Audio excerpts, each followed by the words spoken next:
Are we about the same size?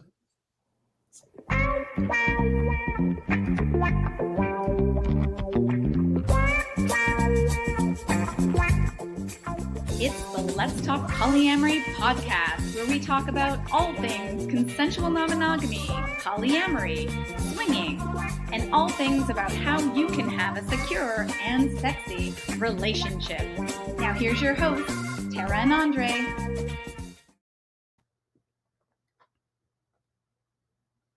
Hey, Andre. Hey, Tara. Hello, everyone. Hi, everyone. Welcome to the Let's Talk Polyamory podcast with Tara and Andre. Yay. So today, our topic is the 5 steps to have a holly poly day, little punny there, and start Nice. 2025 feeling secure. Let's start with some introductions, because if people haven't heard us before, they might want to know who we are. Good idea. So I am Tara Lynn Franco. I am a relationship and awesomeness coach, and I help support people who are navigating non-monogamy. You certainly do. That's a mouthful. And I am Andre Turcotte. I'm a sex-positive psychotherapist. And so we are the co-founders of an online community of the same name as our podcast, Let's Talk Polyamory, on Facebook. We started that like a long time ago, like during the pandemic, and it's been going since then.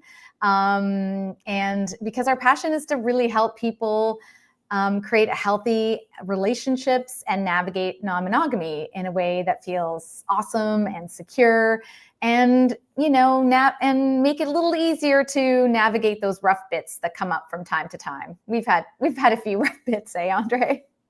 Yeah, we've stepped in it a couple of times, and somehow we've always made it out, thankfully, because of some of the research we've done, being, I guess, therapists and coach ourselves, and also the love of our community, we have found ways. But really, the idea is that we'd like to offer you a way of avoiding stepping it the way we have. So we're sharing our experience with you and the experience of others. Yeah, absolutely. So if you're not a member of our group, please join us there. It's a great place to ask questions, participate in discussion, and connect with others in the community and have a safe space to have those discussions. I think that's an important part because it is a private community. And I think sometimes people are worried that if they join and they're not out to family and friends, that they might be discovered. But unless they're in the group already, they will not see you in there. It doesn't come up as your groups that you're in or anything like that. So come join us over there. It makes me think back to some of the concerns that people have when they want to go to a sex club, for example, and they're afraid, well, what happens if I see somebody that I know in there? And well, once they're in there, they will have recognized you, will have recognized them. They'd have the same consideration. But yeah, maybe it is different when we're not out to family and friends, and how would they come to accept it or not? And we'll talk about that in a bit. Yeah. Awesome. Yeah, for sure. Like one of the other things we do, and because we discovered through the community that there was a need for this, we also have started creating programs specifically to support people in their journey. And so, because we're recording this just in December, the holidays are approaching us. And for many, including myself, the holidays are both exciting and can be challenging.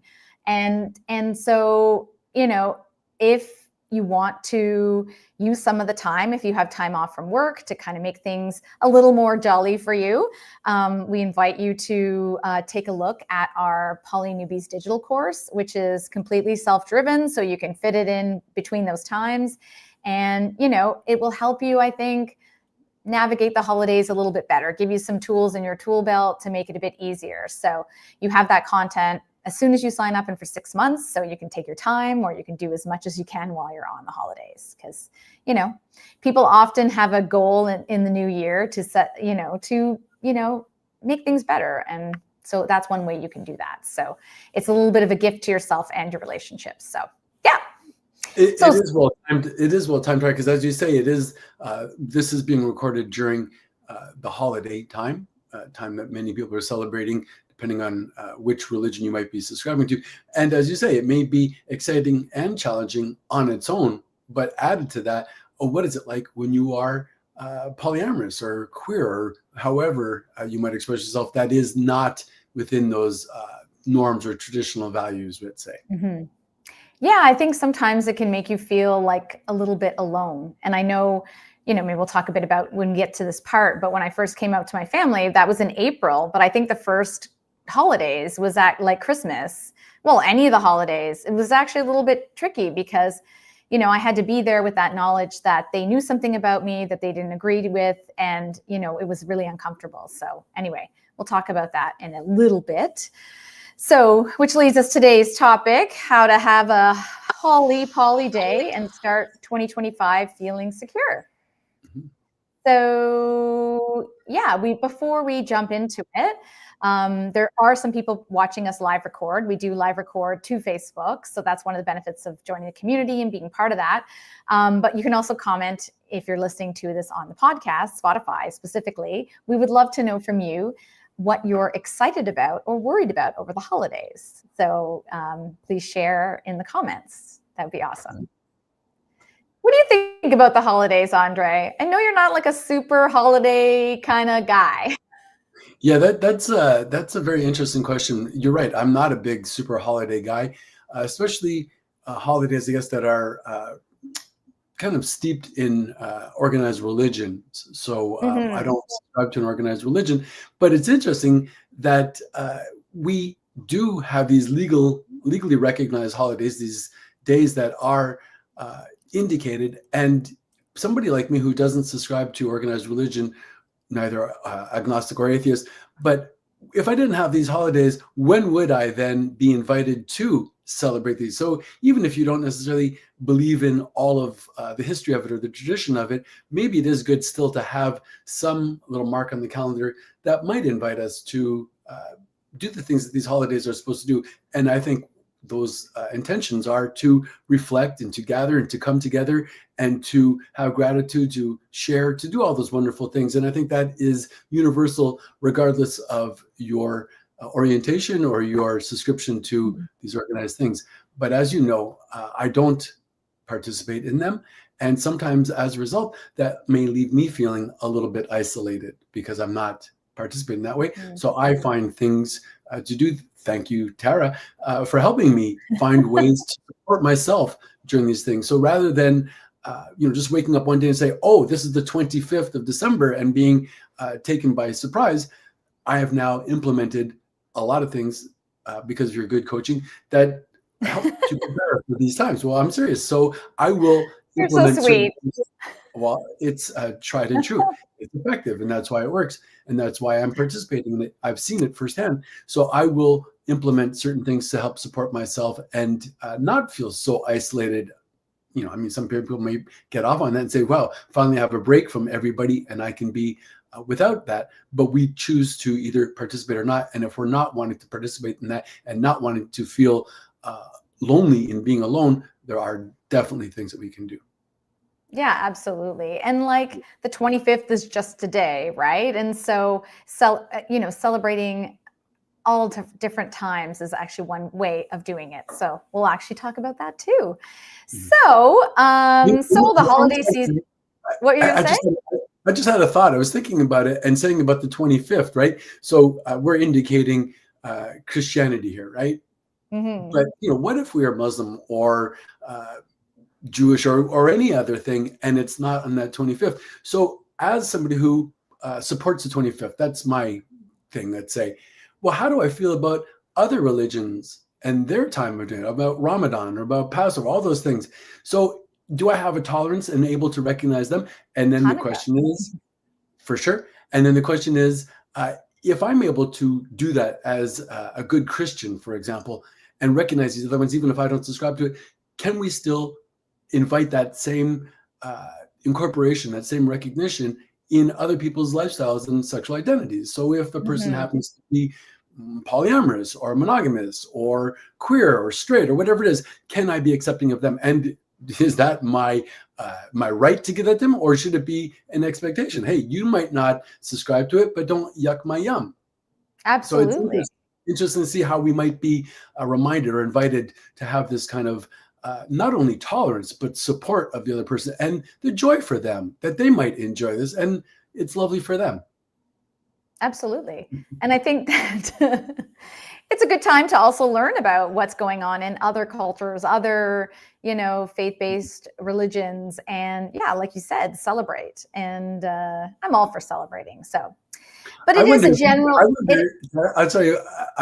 You're igniting me. I wonder then if we I don't can have these tell, things, holy moly. if we don't have these things already in the calendar, if we're not subscribing to them, then what about the agnostic and the atheist and the other people who might not check off any of those boxes? Should we make a day for ourselves? I mean, we have Polyamory Day. It's passed a few weeks ago, but I wonder where we could then invite this celebration and feel as though we have a time for ourselves as well. Because we might say, well, Christmas isn't for me. Hanukkah's not for me. Ramadan's not for me. Where do I get my time? When could I invite friends and family and loved ones to, be able to reflect on this? Maybe we should start one. Great point. Mm-hmm. Maybe you should start that day. Make a campaign. Pick a day. All right, let's figure it out. Okay. Well, for some people, this is a general holiday season, and usually means even if you're agnostic or even atheist, you probably have friends or family or people that celebrate something during this time. So it means time spent with friends, lovers, family, and also can mean a bunch of other things. So tough choices on where to be and when and who to be with. How to deal with family members that don't necessarily agree with your choices, or partners, or your orientation, or even your religion, if it's not theirs, or non-religion. Jesus misses me, apparently. How to de-stress and prioritize sexy funds in between all the holiday obligations, because it's a busy time. So needing to set aside time for yourself and have enjoyment as well and pleasure. So, and, if anything at all feels shaky, in your relationships and in your non-monogamy journey, this is probably the time where those issues could be highlighted because of all those factors. Like there's a lot going on, it's busy, or probably you might be running from place to place. You're seeing people that maybe not necessarily agree with your choices, right? So we wanted to share with you 5 things you can do to kind of set yourself up for success for the holidays and, make 2025 feel a little more secure, or at least make things feel a little bit better. So for the holidays. So, all right, let's start with number 1. Did you want to go? Well, just to say, number 1 is to reflect, right? So we take time to review the year, right? Our year in review. And we reflect on the past year, but we also might look at some of the wins that we had, not just things that went sideways or south. There's always some opportunity to look at what things did go well and build upon that.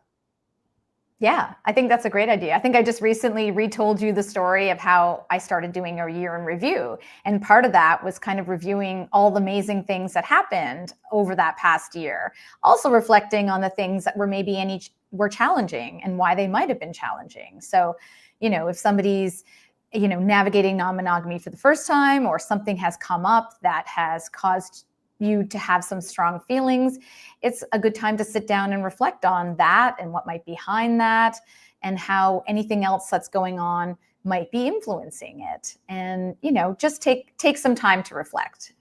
Yeah, I really love that first step, that we do reflect upon it, because we have had that year and what was working well and what worked less well. And wonderful for the things that worked well. But can we look at, say, for example, my feelings of jealousy, or what I identify as jealousy?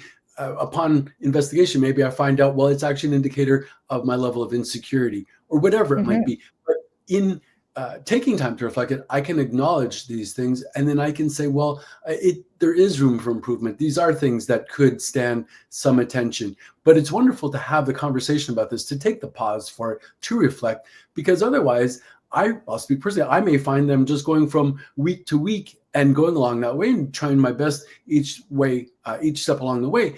But when I stop to reflect upon it, I can chart some of the progress, and I can see where there might be a deficit, and I can really focus my attention there. But again, also recognizing what good has happened in that last year and build upon that. Yeah, absolutely. And one of the things that might come up, and maybe part of the reason you might have felt feelings of jealousy and insecurity, is around unmet needs. And so that's kind of where number 2 comes in, is once you've done that reflection and making sure that you set up time to do a check-in or review, a relationship check-in, you know, and to assess the health and dynamics of your connections, anything that's unmet, etc. And one of the things that we teach in our Poly Newbies course, but also our Open Relationship and Polyamory Mastery program, is the radar method of relationship review. Yeah, there it is. Perfect. Yeah. So this is influenced by a version that was created by Multiamory podcast. And we added an extra A because we felt it was super important. So these are kind of the main steps in it. And we're not going to go into them in detail, but we'll go over them really quickly. So the first part is review. And, you know, if you've done your reflection, then doing a review of what's kind of gone on. You know, and I always suggest that you do this yourself first, how you feel about how things are going in your relationship. And then doing that with your partner. And the important part of this step is to kind of keep it to factual things. Like even if you had feelings about things and that sort of thing, it's more like, here's the things that kind of happened this year. Like, you know, I got a new partner, or, you know, you got a new partner, or I broke up with somebody, or we went to a destination thing, or whatever it is, and kind of review all the things, because that's kind of the foundation upon which you will do number 2, which is decide on the agenda. So the agenda might be, you might have a standing agenda of certain things you cover every time. And we always suggest that you do have that. And, you know, and some of the things, one of the things that you may always discuss on your agenda is your values-based relationship agreement. And that's important. But you can also talk about things like, what's our relationship style, and is it working, and what's not working, and that sort of thing. And if if you've already done a relationship review, you can review the action plan that came from the previous one. So we'll talk about that one in a second. So do you want to do the next A, the additional A? The action plan. No, affirm and connect. Pardon me. I got my order mixed up. Yes.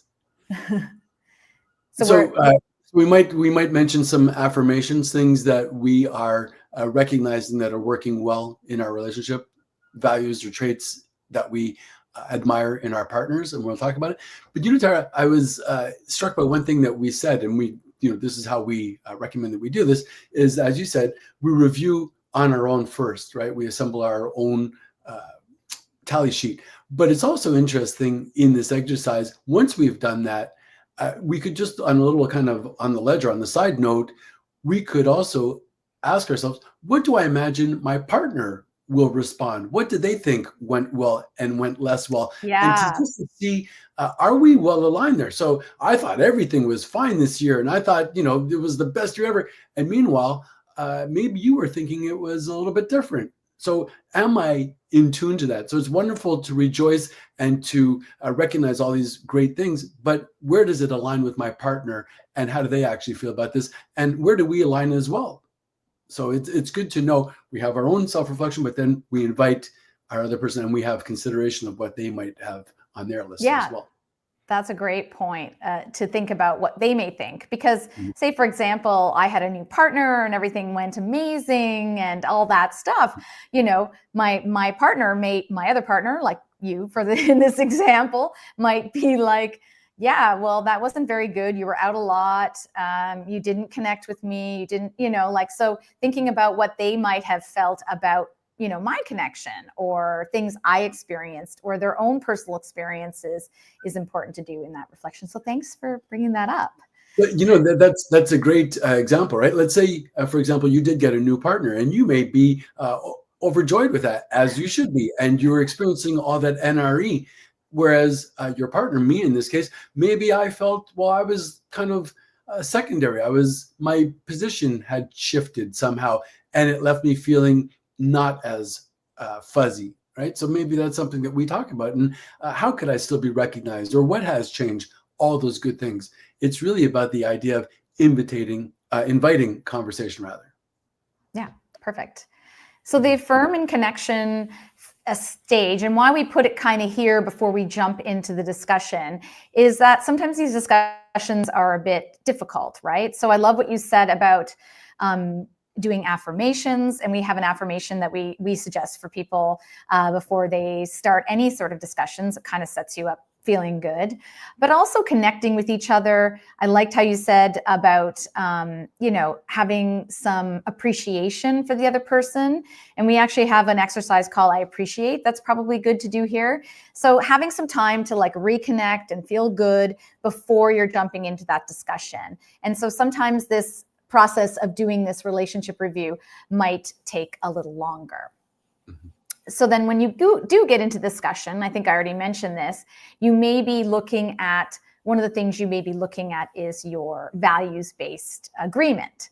And so this is something that we suggest people set up in their relationships, and so that everybody is consenting to the same thing.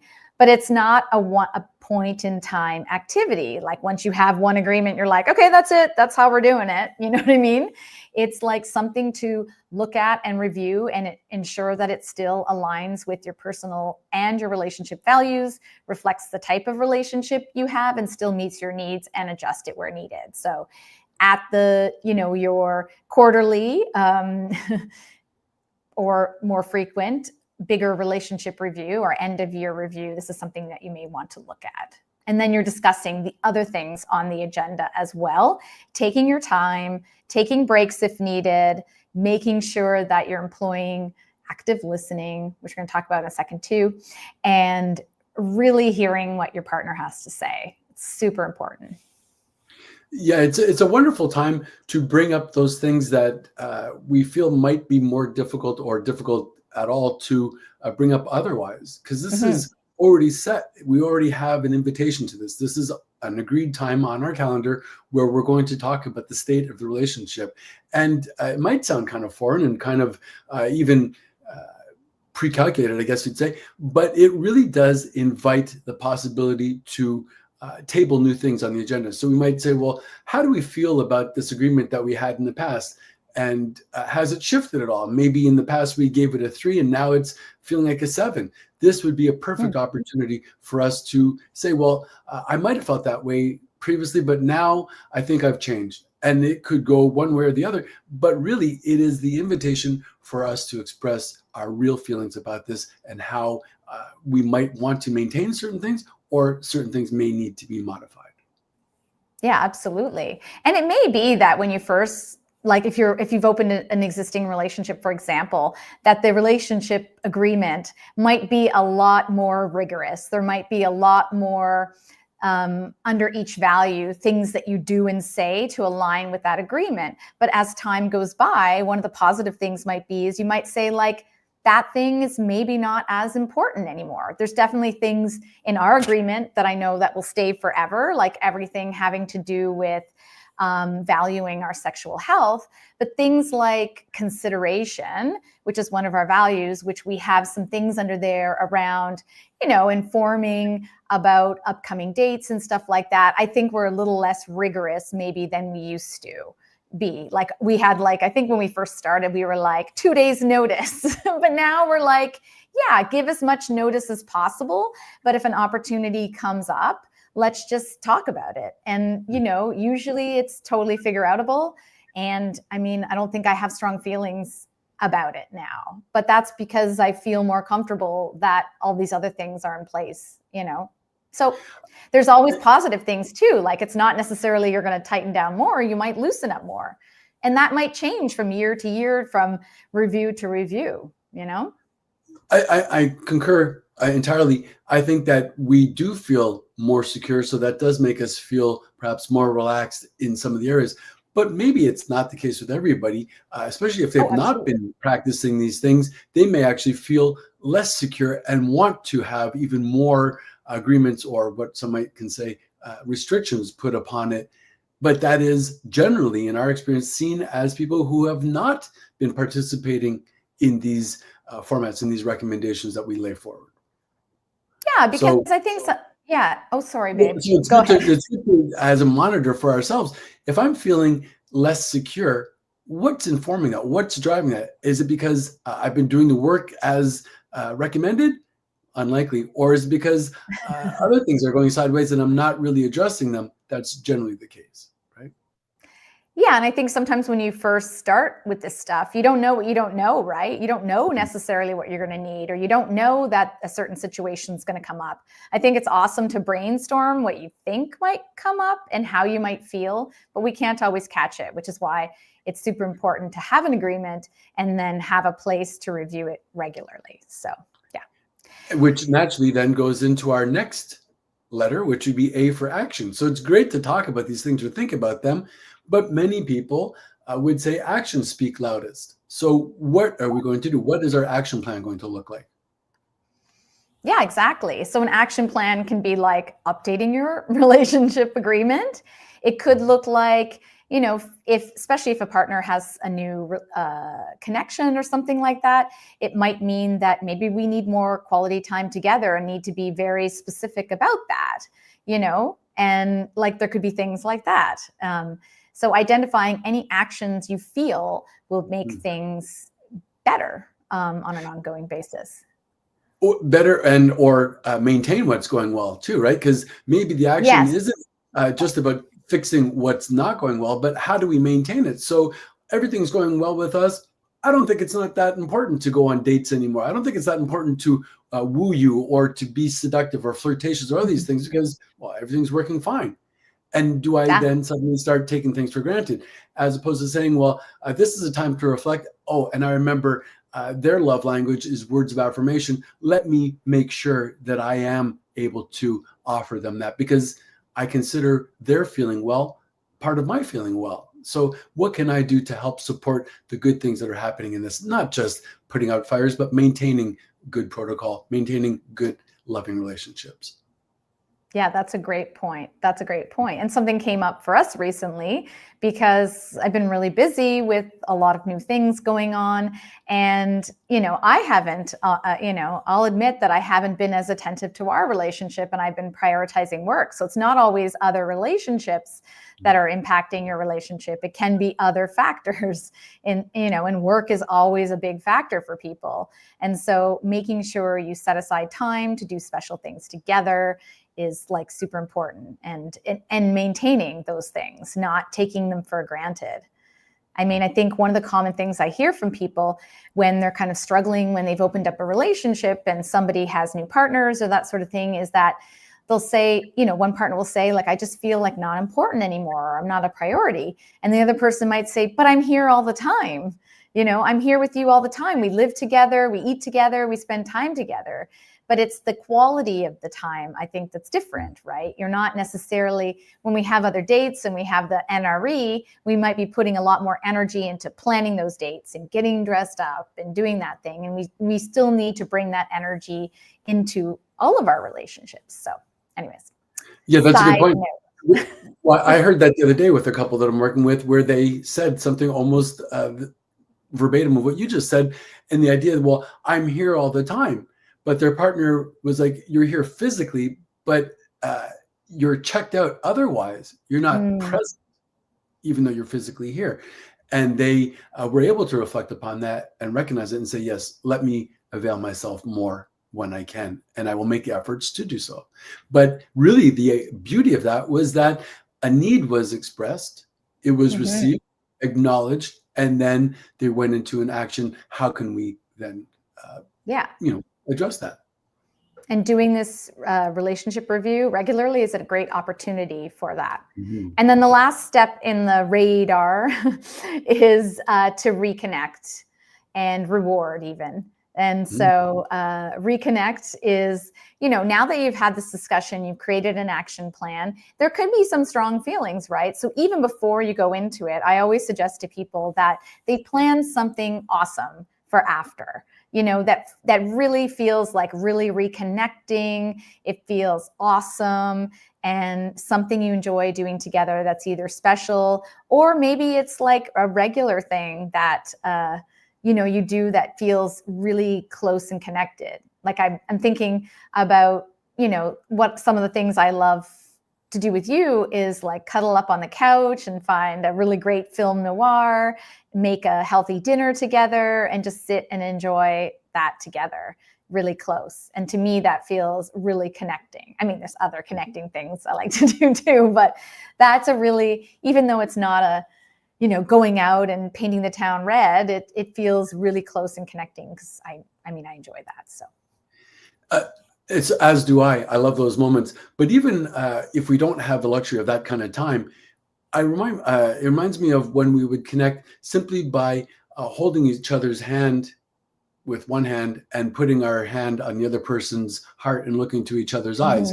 That is a 3-second exercise, but it can really make you feel reconnected and grounded if you don't have the luxury of an evening together, for example. Yeah, for sure. And that's a great, that thing that we do is great for stopping us in the moment if we feel like we're escalating, doing it before we go out, or doing it when we are partying, or anything. I mean, you're very good at reminding me when I'm feeling like my anxiety or level is escalating and I'm overwhelmed, to like stop me and like do that reconnection. So I always appreciate that. And I always appreciate that you're open to my offering that you see that as an invitation of love. And it's also a great way of opening and closing the radar, right? Because we ask people to say that before we start these conversations, we tell each other how much we mean to each other, that we are wanting to be in this. We're not feeling as though we're kind of forced in this conversation, but it's an activity that we see the benefits to, and we want to make each other feel well supported and connected and loved. Yeah, and that's why the reconnect also has a reward, because any good habit, if you know a lot about creating habits, I'm really big into like, you need a reward, and it doesn't have to be anything big. It doesn't have to be a food reward, but like the reward sort of reinforces that habit. So if it feels good and it's going to end well, like you're going to have something to look forward to or feel good about, then I think people are more likely to follow through. So it makes me, one last point on that, if I may, that it's going to end well. Maybe we are having some difficult discussions, but we can have those, and they could be emotionally charged, but we can say, okay, well, we're having this discussion, but that doesn't stop me from still caring about you or loving you.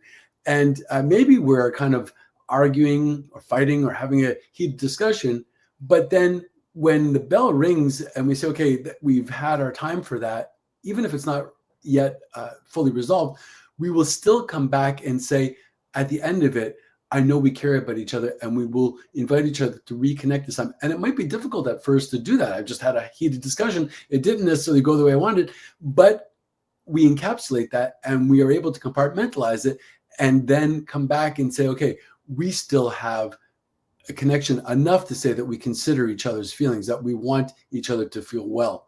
And it really does then make the invitation for radar that much more accessible. We say, well, it's not going to be such a horrific thing that I never want to go to it. We might have some difficult things to say, but I do feel supported and seen and cared for, as I am offering them as well. Yeah, and I think that part of your action plan can be, if there are specific topics or things that require a bigger discussion, is that you table and plan for that discussion. So you don't feel like you have to have all the things out in that one moment, but you have a place for which to, plan for another discussion where you can have it like fresh with new eyes, so there might be, as part of your action plan, here are some of the other discussions, we'd like to have, in the next week, 2 weeks, that sort of thing, and have those discussions and everything. So. Yeah.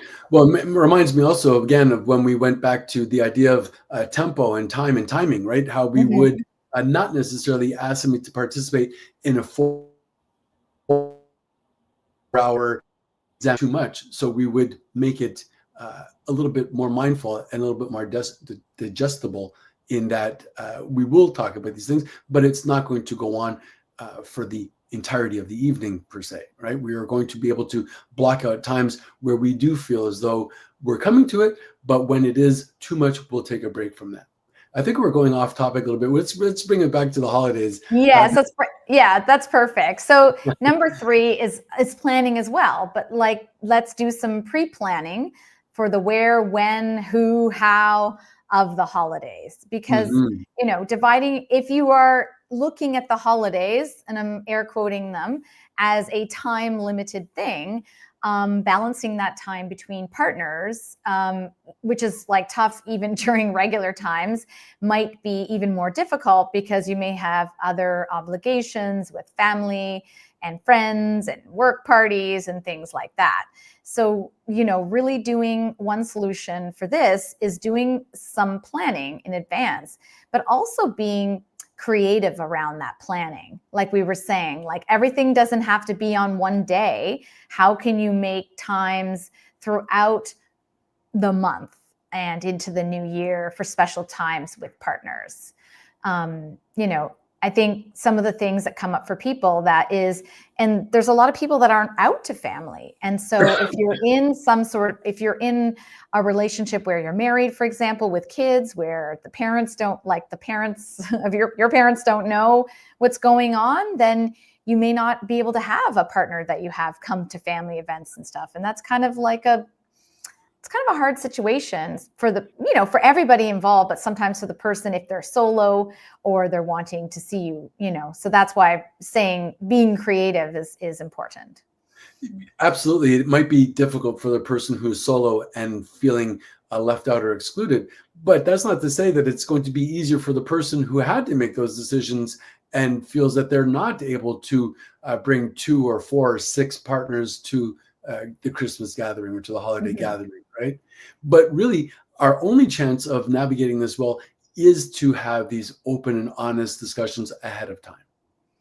Yeah, and I think figuring out what would feel good, like talking to people about what their needs are, what would feel good to them if we can't see them in person, for example, like what about a FaceTime, or how can you, make the holidays special for all of that. So that's why thinking about the where, the when, the who, and the how is super important. And so, yeah. It's interesting, right? When we think about the dynamics of being in a coupled relationship, I guess there's to some extent, an automatic expectation that we're a couple. So we'll go to your parents or to my parents or my family or your parents, and boom, it's one and then the other. But when we are involved in a relationship that has more than one partner, several partners, how does that come to be? How does the whole consideration come into it? And this idea of if there is a hierarchy or not, or are we subscribing to non-hierarchical relationships? But I wonder to that point, when we start dating in January and February, or whenever it is, should we have these holiday discussions first and foremost? So we talk about our desire for some level of emotional investment or not, or our sexual practices or orientation, or we talk about hopefully having conversations about STI testing and good sexual health practices. But should we also be preemptive and talk about, well, how do you play out the holidays? What's that going to be like for you? I happen to already be in a relationship, or I'm not in a relationship, and these are my expectations or not. Should we have these type of discussions well in advance so it's already been invited and explored? Yeah, exactly. I think that's great. That's a great thing. And I think it's good to understand. And then you can consent to it. So if you're a solo person dating a couple, or a solo person dating another person who's in another relationship, maybe you don't want to emotionally invest so much if you feel like you're going to end up not being together during times that may be important to you, right? And I know that's a terrible thing to think about at the very beginning when you're excited about someone, but you could save yourself some heartache if people can't commit, or if they'll never come out, or if it's never going to be that you'll be introduced to their family. If that's something that's important to you, if it's something that you value, then, it's something to consider. I know that I've become contradicting myself, but it makes me laugh at the idea of how would I feel if on our first date you would have said, well, and by the way, how do you perform during the holidays? I think I would have turned on my heels and run for the hills. But true. Maybe you need to wait a little bit. It's not the first conversation you have. Maybe not, but I wonder what how you would have received it if I would have told you, well, they're just not something that I participate in. Go do your own thing. And then with that consideration, if you would have then found out that it meant you'd probably be alone for it, would that have been acceptable? But the thing is, you would have been invited to either consent to it or not consent to it. You would have had a choice in that. Yeah, because I mean, because of your not so love of the holidays, I typically do tend to be by myself. And in some ways that's awesome because I can just do, well, where I've come to, the place I've come to is that it can be awesome because I can use that time to see friends and people and do things that I don't normally have time for, maybe. But it also means that sometimes I feel like I wish you were here and I wish you could be there for me. And, I have these weird moments sometimes. I'm like, I'm always alone at Christmas, or whatever, and it's silly, but because I'm not alone, you're still here. You still love me. You still connect with me and all that stuff. But yeah, I don't know what I would have done if I knew that it wasn't something you would want to do. Mm-hmm. I don't know. Alone Good for the question. holidays. Alone for the holidays. It doesn't quite fit the Hallmark movies that we watch, right? Because generally people. You mean I watch? So it counters our traditional norms, our expectations, what might have been put on us. The idea of, well, happily ever after, that you would find a partner and they would be there for the holidays. And we're interrupting that. We're saying, well, our dynamic is not that way. Mm-hmm. So because I don't participate in them, do I now feel any level of responsibility or burden? Or should I just simply say, well, I don't really like the holidays, but I'll do it for my partner anyway? Yeah. And you do that a lot. You do things for me and I appreciate that. But I also don't want you to do things that don't feel good for you and in alignment with your own values. Right. And so it's funny you mentioned this because I was thinking about this morning, and I think in anticipation of this talk. And I was thinking, it's interesting. And, a different way of looking at it for me is like when we do holiday stuff with my family, my sister is like, it's my sister and her husband and the kids. And like the focus is spread out amongst them. And then when I go to holidays, it's just about me. So I'm like, maybe it actually is not so bad. You don't have to share it with somebody. And I get to like spend some time with my parents. And, this kind of ties into this idea where, family doesn't always agree with your relational choices. And that's been a bit of a journey. But for me, over the time since I came out as polyamorous, which, was really tough and wasn't great on you or me, and, brought up a lot of feelings over time, these moments that I get to spend with them on my own allows me sort of I don't like the word allow, but, gives me an opportunity to kind of remind them of who I am and that person that I am is still the same. And, I know that, and the place I've come to is that they may never totally understand or accept my choices. So that's the way I can only demonstrate, that I'm still a loving person. I'm still a caring person. That doesn't change, and I think it is getting better. I think it is becoming, they are understanding more, and it's just taken some time. And I'm sorry that that's been more difficult on you as the person in a relationship with me. I'm able to hold that, and thank you. But it makes me, something you said makes me wonder. You say that your parents may never totally understand or accept your choices, but I wonder how you experience their lack of desire for it or inability to express it, what that's like for you as well, or any of our listeners. The idea that, yes, they may not accept us or our way of being, but how does that then inform us about how we might feel about them if they are somewhat intolerant of it, or not knowing the benefits to it, or not accepting of it for whatever reasons? And then we have to essentially, I guess we don't really have to, but we kind of lend ourselves to want to be understanding of them. And should they be more understanding of us?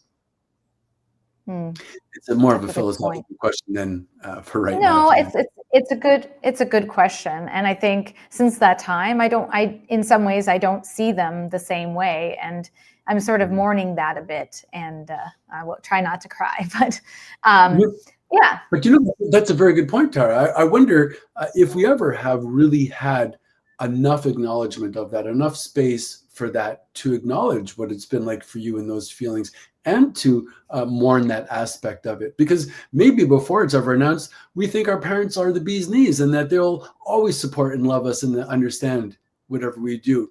And then we announce this and we find out, well, no, actually, it is very much counter to what I believe they would be, how they would be. And then we have to hold that. So do we get the time to really sit with those feelings? And could we share it with a loving partner or partners? Yeah, good point. So speaking of sharing, the holidays, I feel, are like Miracle Grow for feelings, right? So we'll have some feelings, and then Miracle Grow for feelings. That's a good one. It brings them out and it makes it True, a big though. deal. Right? So can we find places, safe, secure places, to have those feelings, to announce them, to say them aloud, to have them recognized? It's vitally important. We should not have to just own everything and just swallow it and have to contain it. They're big feelings. That's true. I probably hold and contain a lot more than I should or need to, but I really do. And thank you for your support. I really do try to release that and accept the things that I can and change the things that I can, and then kind of just be okay with the rest. And serene. It's changed. Sounds serene. Like the serenity prayer. It's the serenity prayer. I know. Well, it is. It works. It really does, right? But yeah, try and find a supportive partner. Try and find a supportive listener, somebody who is really going to allow you space without necessarily having to offer something, unless you're asking for it. But, it goes back to our ear or shoulder idea, right? Do you want a shoulder who is just simply going to give you some space and they can kind of carry some of that burden? Or do you want a mouthpiece that's going to also offer you some of their insight and advice to it? And it's for you to say. Yeah, exactly. That's definitely a lesson that we've learned very, very well, is that, and when, we need one or the other thing from our partner, and being able to share that, or asking that, asking the person what you need. And I actually just mentioned that to some friends on Friday night. We were talking about that. And because I think one of our friends, the one person is, a problem solver, right? And so they really want their person to feel good, and they want to take away the pain. So they immediately jump into action.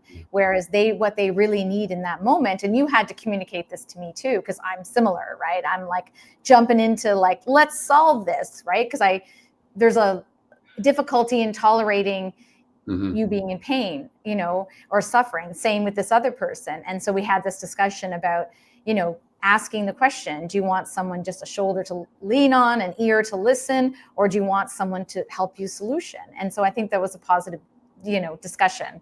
And But it's a wonderful observation that we're able to recognize what feelings it brings up in us when our partner is not doing well and they're suffering, and how we might want to go into action to help alleviate their pain. And that's very altruistic and wonderful. But is it also an indicator of how I am intolerant to my own feelings of discomfort, and I want to move away from that? Oh, absolutely. That's absolutely it. I don't want to see you in pain, and I also don't want to tolerate the discomfort of seeing you in pain, or not being able to help, or feeling helpless, right? So learning, it's part of what we've had to learn. And that leads us well into number 4, which is communicating. And so that's a communication when you say what it is you need in the moment. But the holidays are also a good time where you're going to be talking to a lot of people, including your partners and families and friends. And so it's probably a good time to remind yourself and refresh your communication skills, like your nonviolent communication method, or the attunement communication method, which we teach in our programs. And, because some of us, especially over the holidays, went, whoops, wrong. I'm trying to bring up, why is it not bringing it up? Do you see the picture? Oh, there it is. Okay. The holidays can sometimes bring out the not so great in us, because we're tired. We've overeaten. We might be lonely, angry. And so we might engage in some destructive patterns like this: mind reading, labeling, personalizing. There's a whole list of them in our program. Yes, butting, and doing all these things, kitchen sinking, because we're, and overwhelmed or overdone, or whatever it is. And then really leaning into being engaging in more effective communication practices. And this is one of the slides as well from our program, being empathetic, holding space, listening and reflect, active listening, super important, sharing thoughts and feelings. And the last one on this list I like is like staying focused on one thing at a time. If you're going to have big discussions, have a big discussion on one thing and not like try to do everything, like kitchen sinking, because it's just going to cause more difficulty and, and sorting through. So, yeah. And finally, number 5 is, make sure you have your toolkit, build your toolkit, have it at hand, and ask for help when needed. I think, be aware of what your needs are over the holidays and get what you need to support you through that. Don't wait until January and put it off. I think because, things can get aggravated over the holidays. And so it's important to, get support that you need. And that can be, support from like-minded individuals in the community. So, joining a group like ours or another one and having discussions, listening to podcasts like this one. And there's a lot of them, other ones out there as well. It might be a great time to enroll in a course that you can kind of take bits and pieces of and learn if you have any time over the holidays. And of course, I would say our newbies course is an amazing one. It's 7 modules. It's everything all in one, which is super helpful. But there's also, depending on what your needs are, there's other ones out there that might be suitable for you that will help you get some support you need. And so, yeah. So, jump in and don't put off dealing with some of these things, Tara, it makes me think of how it is. It's unfortunate for some people, but they find it very difficult to ask for what they need or ask for help. Maybe there's considerations of vulnerability or whatever it is. But really, once we do ask for help, not only do we find out that it is generally survivable and we can get some of the help, but we should also keep in mind that many people love to help. It makes people feel good to be able to help. So if you are one of those people that find it difficult to help, don't be. Just ask for it and then turn over the results. And you never know. You might actually get something besides a lump of coal. You might actually get some of the love and support that is out there for you, but also you're giving the other person an opportunity to be loving and supportive as well. Yeah, and you can be as well. You would be called on as well. Yeah, perfect.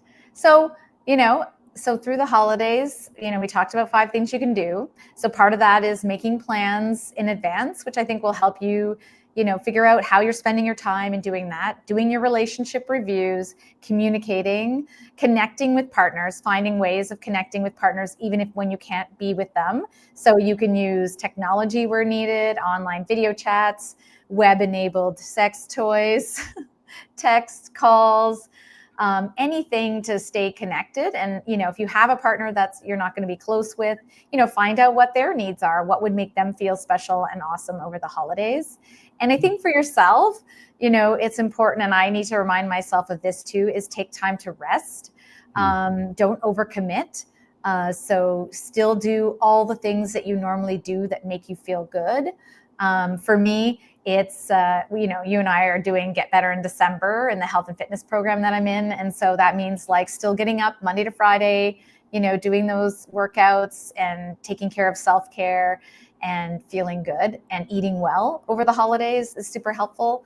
But not overcommitting to social commitments and burning yourself out over the holidays is super important. Learn to say no.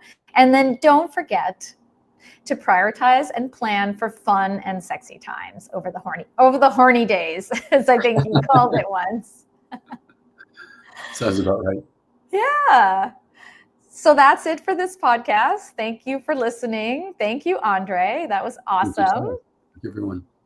All right. Thanks, everyone, and have a great holiday season, or whenever you're listening to this, have a great day. Thank you.